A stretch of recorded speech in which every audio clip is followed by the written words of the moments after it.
Social మీడియాలో తాజాగా ఒక కొత్త ట్రెండ్ బాగా వైరల్ అవుతుంది. అదే nano banana photo editing tool. AI ఆధారంగా పనిచేసే ఈ యాప్లో జెమినీ ఏఐ సారీ ట్రెండ్ను నెటిజన్లు తెగ ఎంజాయ్ చేస్తున్నారు.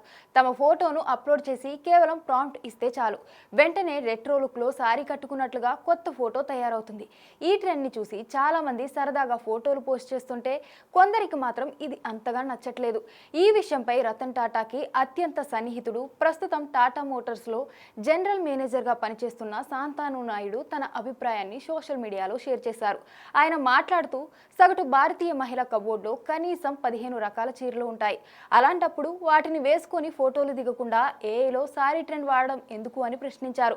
అలాగే ఒకవేళ ఎప్పుడూ ధరించని దుస్తుల్లో మన ఫోటోలను ఏఐ ద్వారా తయారు చేస్తే పర్లేదు, కానీ మన దగ్గరే ఉన్న చీరల కోసం కూడా ఏఐ సహాయం తీసుకోవడం నాకు ఆశ్చర్యంగా అనిపిస్తుంది అని, నిజమైన చీర కట్టుకుని తీసుకున్న ఫోటోలు మరింత అందంగా ఉంటాయి అని ఆయన అన్నారు. రతన్ టాటాతో చివరి వరకు కేర్ టేకర్ గా, జనరల్ మేనేజర్ గా మెలిగిన శాంతను ఆయనకు ఎంతో దగ్గరైన వ్యక్తి. ఇప్పుడు ఈ ట్రెండ్ పై ఆయన చేసిన కామెంట్స్ నెటిజన్లలో చర్చనీయాంశంగా మారాయి.